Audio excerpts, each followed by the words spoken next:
Hello guys, myself Kamar, dealing with economic analysis. दोस्तों ये मैंने जो सीरीज शुरू किया हुआ है इकोनॉमिक एनालिसिस की, इसका मेनली टारगेट ये है कि किसी तरीके से मैं जो करंट टॉपिक्स हैं उन करंट टॉपिक को एनालिसिस इस तरीके से करूं so that I can deal in theoretical perspective and you make you understand in details because ऐसा देखने में आया है कि इकोनॉमिक्स की जो टॉपिक्स होती हैं वो बहुत ही अच्छी तरीके से डील नहीं की जा रही हैं, लोग उसको बहुत अच्छे तरीके से समझ नहीं पा रहे हैं और उनको डीलिंग करने में टॉपिक को डील करने में बहुत ही ज़्यादा प्रॉब्लम्स आती हैं। तो मैं ये सोचता हूँ मैंने ये सोचा कि इस इकोनॉमिक थेरेटिकल पर्सपेक्टिव में कैसे भी चीज़ों को किस तरीके से हम डील करें ताकि आपको पूरी ही चीज़ सारी बात क्लियर तरीके से समझ में आए। और मैं ये कोशिश करूँगा कि हर टॉपिक को जितने भी करंट इकोनॉमिक टॉपिक्स हैं उन टॉपिक्स को किस तरीके से इकोनॉमिक पर्सपेक्टिव में या थ्योरेटिकल पर्सपेक्टिव में इकोनॉमिक्स के पर्सपेक्टिव में किस तरीके से चीज़ों को बहुत अच्छे तरीके से समझा जा सकता है। दोस्तों सबसे पहले मैंने इकोनॉमिक एनालिसिस के लिए आज जो टॉपिक चूज़ किया था वो है आत्मनिर्भर भारत। उसकी वो बहुत बड़ा टॉपिक है जिसके बहुत बड़े कॉन्सिक्वेंसेस हैं, उसके रेमिफिकेशंस हैं। जैसे उसका वो पैसा कहाँ से आ रहा है, उसका फिजिकल डेफिसिट पर क्या इम्पैक्ट होगा, या डब्ल्यूटीओ की जो रेगुलेशंस है उस रेगुलेशंस को कैसे वायलेट करेगा, या उसके ऊपर लोगों को क्या प्रॉब्लम्स हैं, या हमारे किन सेक्टर्स में इसका फोकस है, या डिफरेंट पर्सपेक्टिव इसको मैं डील करूंगा। ये बहुत बड़ा टॉपिक है, लेकिन इससे पहले मैं हर हर दिन क्लास स्टार्ट जो भी होगी उस कोशिश करूंगा कि उसमें कुछ आपको जो करंट टॉपिक्स हैं उन टॉपिक्स में कुछ छोटे छोटे जो ऑब्जेक्टिव टाइप के क्वेश्चंस बन सकते हैं उन टॉपिक्स को पहले डील करूं, उन छोटे छोटे इन्फॉर्मेशन को मैं डील करूं so that at the same time of you understanding topics you must have some details of the informations regarding the economy. सबसे पहले मैंने जो टॉपिक जो चूज किया हुआ है, जो ये पॉइंट्स चूज किए हुए हैं वो ये है कि इंडिया ने अभी यूएस के साथ आज मतलब आई मीन स्टडे मेमोरेंडम ऑफ अंडरस्टैंडिंग साइन किया हुआ है यूएस के साथ। किस लिए? स्ट्रेटेजिक पेट्रोलियम रिजर्व्स के लिए। इंटरनेशनल एनर्जी एजेंसी एक बॉडी है, इंटरनेशनल बॉडी है जो इंटरनेशनल लेवल पर एनर्जी सिक्योरिटी से रिलेटेड इश्यूज को डील करती है या उससे उसके मैटर्स को सॉर्ट आउट करने की कोशिश करती है। उसका कहना ये है कि जिस तरीके से 1974 में एक बार पेट्रोलियम हाइक हुआ था और पूरे वर्ल्ड लेवल पर बैलेंस ऑफ पेमेंट में प्रॉब्लम्स क्रिएट हुई थी और उसकी वजह से पूरी दुनिया के सब सारे कंट्रीज प्रॉब्लम में आ गए थे। ऐसी प्रॉब्लम कभी दुनिया के अंदर ना आए इसलिए अपने लेवल पर स्ट्रेटेजिकली हम कुछ पेट्रोलियम को रिजर्व कर सके। हमें कितने दिनों के लिए ऐसी प्रॉब्लम्स को टैकल करने के लिए कितने दिनों के लिए हमें रिजर्व स्ट्रेटेजिक पेट्रोलियम रिजर्व्स बनाने चाहिए, हमारे पास इतना स्टोर करके रखना चाहिए ताकि कितने दिनों तक हम इस प्रॉब्लम को झेल सकेंगे और फिर इंटरनेशनल ये जो प्रॉब्लम है उस प्रॉब्लम को सॉर्ट आउट कर लिया जाएगा। उसके लिए 3 महीने यानी 90 डेज के लिए उसने रिकमेंडेशंस दिए हुए हैं कि कभी भी पेट्रोलियम हाइक हो या ड्यू टू गल्फ वॉर या सीरियन वॉर या इस टाइप की जो भी प्रॉब्लम्स हैं गल्फ कंट्रीज के बीच में, उसकी वजह से ऑयल सप्लाई इंटरप्शंस कभी क्रिएट हो तो उसको सॉर्ट आउट करने के लिए हमारे पास एटलीस्ट 90 डेज का पेट्रोलियम रिजर्व्स होना चाहिए। यूएस के पास 714 मिलियन टन्स का पेट्रोलियम रिजर्व्स कैपेसिटी है। इंडिया ने भी उसके लिए ट्राई किया था। इससे पहले मनमोहन गवर्नमेंट थी, उसने 3 प्लेसेस पर विजाग में 1.3 मिलियन टन का, बेंगलोर में 1.5 मिलियन टन का, पादुर जो उडुपी डिस्ट्रिक्ट यानी कि जो न्यू मैंगलोर है, उस न्यू मैंगलोर से थोड़ा सा नॉर्थ में जाएंगे नेशनल हाईवे नंबर 17 पर तो वहां पर एक डिस्ट्रिक्ट है उडुपी। वो जो उडुपी डिस्ट्रिक्ट है उस उडुपी डिस्ट्रिक्ट में पादुर नाम की एक जगह है जिस प्लेस पर 2.5 मिलियन टन का वहां पे भी रिजर्व स्ट्रेटेजिक रिजर्व बनाया गया है। टोटल हमारे पास अभी तक रेडी फॉर्म में 5.3 मिलियन टन 5.33 मिलियन टन का रिजर्व है।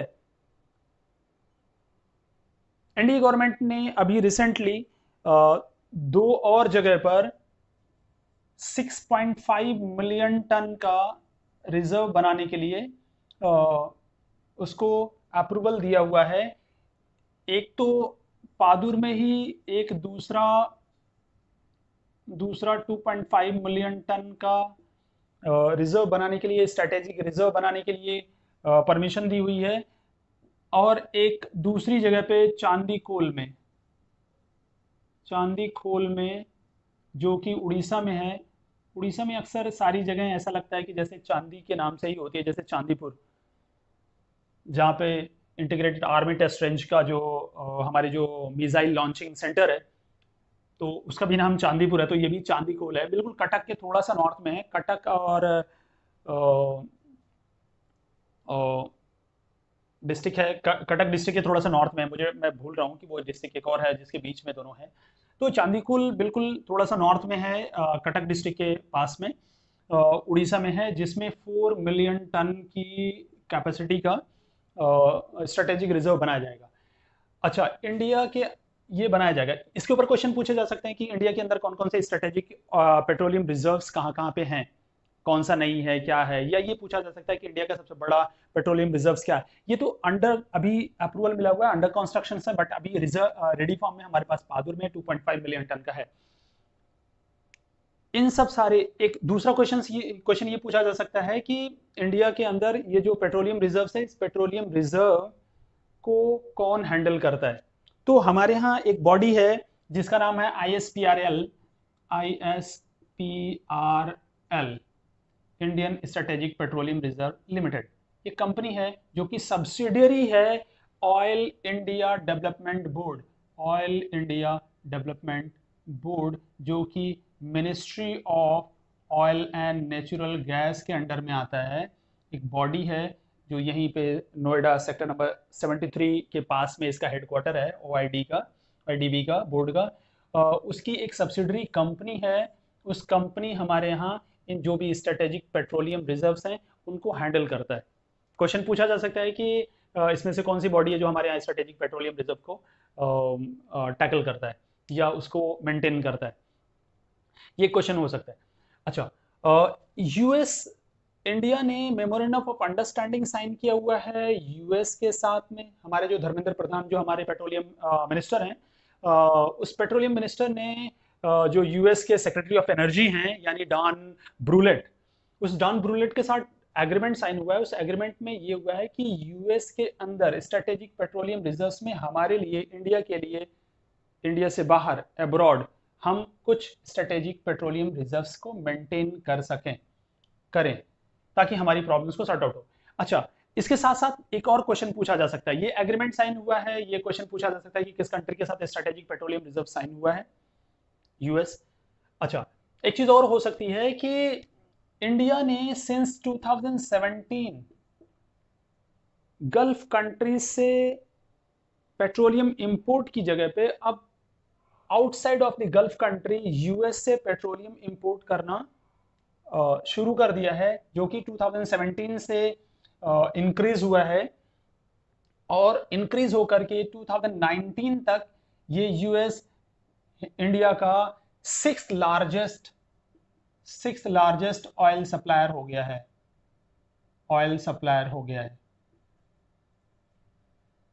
और कौन सी कंट्री हैं जो टॉप रैंक पे आती हैं हमारे यहाँ। सबसे पहले जो सबसे ज़्यादा ऑयल इंपोर्ट होता है, सबसे टॉप रैंक पे है इराक, सेकंड रैंक पे है सऊदी अरबिया, थर्ड रैंक पर आता है नाइजीरिया।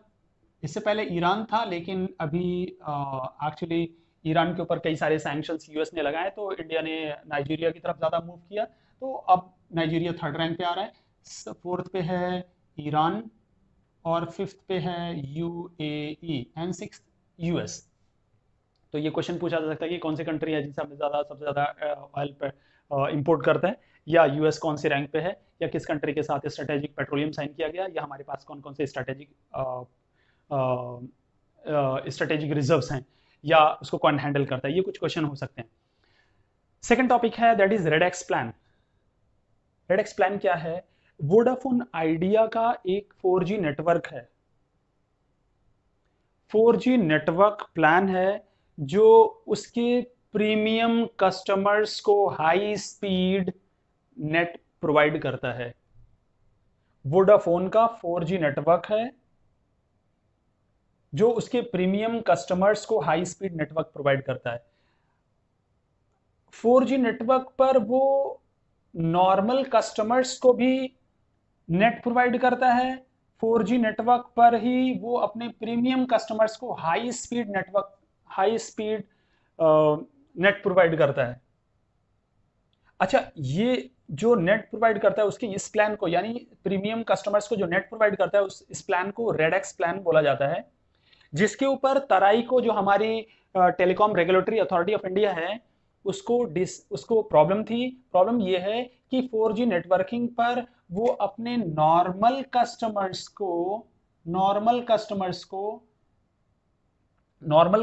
को नेट प्रोवाइड करता है, at the same time premium customers को भी नेट प्रोवाइड करता है, बट इनको हाई स्पीड प्रोवाइड करता है, इनको हाई स्पीड प्रोवाइड नहीं करता। तराई का कहना यह है, ये डिस्प्यूट की बात हुई है अभी, तराई और वोडाफोन आइडिया में दोनों में डिस्प्यूट हो गया था और उसने लास्ट वीक इस प्लान को सस्पेंड कर दिया था और ये कहा था कि आप अपने इस प्लान को बंद करो। प्रॉब्लम क्या क्रिएट हो रही थी, वो ये कि 4G नेटवर्क पर आप नॉर्मल और प्रीमियम कस्टमर्स दोनों को नेटवर्क प्रोवाइड कर रहे हो, बट 4G नेटवर्क पर ही आप अपने प्रीमियम कस्टमर्स को हाई स्पीड कैसे प्रोवाइड कर रहे हो। इट मीन्स कि आप अपने नॉर्मल कस्टमर्स को 4G नेटवर्क की जो नेट है वो स्पीड स्लो करते हो और इनको प्रीमियम बेसिस पर हाई स्पीड प्रोवाइड करते हो, जो कि डिस्क्रिमिनेटरी है। और ऐसा डिस्क्रिमिनेशन आपने एक ही कस्टमर्स को, यानी 4G नेटवर्क प्रोवाइड करने वाले को आप इस तरीके से डिस्क्रिमिनेट नहीं कर सकते। वोडाफोन का कहना यह है कि हम बिना इनकी स्पीड को स्लो किए हुए हाई स्पीड प्रीमियम कस्टमर्स को हाई स्पीड प्रोवाइड करते हैं। तराई ने इस बात को नहीं माना और उसकी इस प्लान को सस्पेंड कर दिया। 2 दिन पहले वोडाफोन, जो telecom dispute settlement authority tribunal है, उसके पास वो गए और उन लोगों ने केस को फाइल किया और कहा कि तराई ने हमारे इस प्लान को सस्पेंड कर दिया है, दैट्स वाई आप इस प्लान को देखो। कल टीडीसैट ने इसके जो सस्पेंशन है उस सस्पेंशन को स्टे कर दिया, तराई के सस्पेंशन को स्टे कर दिया और ये कहा कि तुम अपना रेडेक्स प्लान अभी चलाओ जब तक कि तराई इसकी इंक्वायरी पूरी तरीके से नहीं करता है कि इसके साथ नॉर्मल कस्टमर्स के साथ कोई डिस्क्रिमिनेशन हो रहा है या नहीं हो रहा है। इसके ऊपर क्वेश्चन पूछे जा सकते हैं। वो ये क्वेश्चन हो सकता है कि रेडेक्स प्लान क्या है, कौन सी कंपनी का है, या कौन सी अथॉरिटी है जिसके ऊपर डिस्प्यूट है, या इस टाइप की कुछ भी चीज़ें पूछी जा सकती हैं। तीसरा पॉइंट हमारा जो है वो है कि बैट, बॉर्डर एडजस्टमेंट टैक्स। इस बात पर डिस्कशन चल रहा है इंडिया के अंदर कि हमारे जो डोमेस्टिक मैन्युफैक्चरर हैं, जो कंपनीज हैं, उन कंपनीज के ऊपर डिफरेंट टाइप के सेस लगाए जाते हैं। हमारी जो इंडियन कंपनी है उनके ऊपर बहुत सारे सेस लगाए जाते हैं। इलेक्ट्रिसिटी टैक्स सेस है, फ्यूल सेस है, पोल्यूशन सेस है, या ग्रीन सेस है, एजुकेशन सेस है। इस टाइप के बहुत सारे सेस लगाए जाते हैं जो कि सारे सेस आउट ऑफ जीएसटी हैं, आउट ऑफ जीएसटी, जिसकी वजह से डोमेस्टिक मैन्युफैक्चरर्स की प्रोडक्शन कॉस्ट बहुत ज़्यादा हो जाती है और इस ज़्यादा प्रोडक्शन कॉस्ट होने की वजह से वो जो इंपोर्टेड गुड्स हैं उन इंपोर्टेड गुड्स के साथ वो compete नहीं कर पाते। गवर्नमेंट ने ये प्लान किया हुआ है कि बॉर्डर एडजस्टमेंट टैक्स एक अल्टरनेटिव टैक्स के नाम पर इंपोर्टेड गुड्स के ऊपर लगाया जाए ताकि ये लेवल प्लेइंग फील्ड इनको प्रोवाइड हो डोमेस्टिक मैन्युफैक्चरर्स के ऊपर। क्वेश्चन पूछा जा सकता है क्या कि बैट टैक्स किन गुड्स के ऊपर लगाया जाएगा? इंपोर्टेड गुड्स के ऊपर।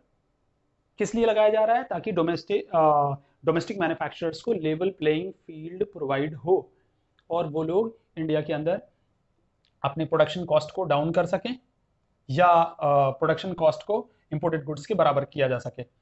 ये एक टैक्स के ऊपर। नेक्स्ट पॉइंट हमारा प्रोडक्शन लिंक्ड इंसेंटिव स्कीम। एक स्कीम लॉन्च किया हुआ है पीएलआई के नाम से, प्रोडक्शन लिंक्ड इंसेंटिव स्कीम्स। 10 अप्रैल 2020 को इलेक्ट्रॉनिक जो मिनिस्ट्री है उस मिनिस्ट्री ने, जो साइंस मिनिस्ट्री है, साइंस मिनिस्ट्री के अंडर में आता है इलेक्ट्रॉनिक्स, और इलेक्ट्रॉनिक्स जो मिनिस्ट्री है उस मिनिस्ट्री के एक पॉलिसी लॉन्च हुई थी, नेशनल पॉलिसी ऑफ इलेक्ट्रॉनिक्स 2019। इसके अंडर में एक स्कीम लॉन्च किया हुआ है प्रोडक्शन लिंक्ड इंसेंटिव स्कीम्स। इस स्कीम का टारगेट ये है, इसका कहना ये है कि इंडिया के अंदर इलेक्ट्रॉनिक्स जो मैन्युफैक्चरिंग कंपनीज है वो इंडिया के अंदर आएँ और यहाँ पर अपना बेस बनाएं, वो अपने इंडिया के अंदर एक मैन्युफैक्चरिंग बेस सेटअप करें।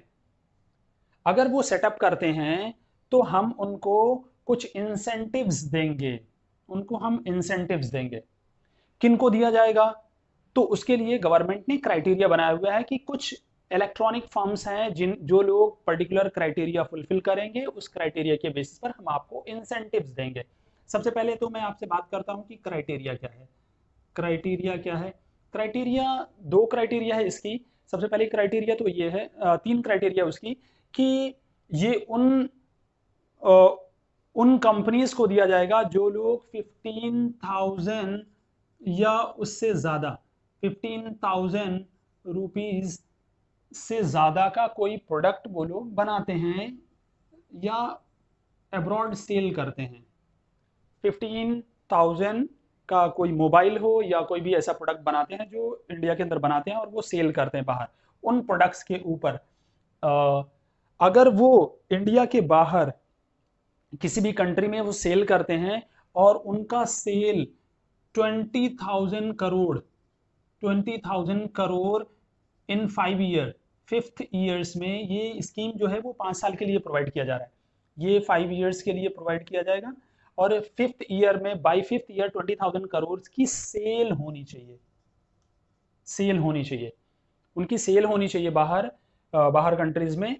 और और वो जो प्रोडक्ट की जो सेल करेंगे वो 15,000 या उससे ज़्यादा का होगा और एबव, इससे ज़्यादा का होगा। तीसरा क्राइटेरिया ये है कि in 5 years they have to invest in India by 1,000 crore in 5 years. 5 years में वो 1,000 करोड़ का इंडिया के अंदर इन्वेस्टमेंट करेंगे और इन्वेस्टमेंट करके वहां पे इंडिया के अंदर मैन्युफैक्चरिंग बेसिस बनाएंगे और अपनी सेल इंडिया के अपनी सेल को इंक्रीज करेंगे। कितना? 20,000 करोड़ तक का 5 साल के अंदर।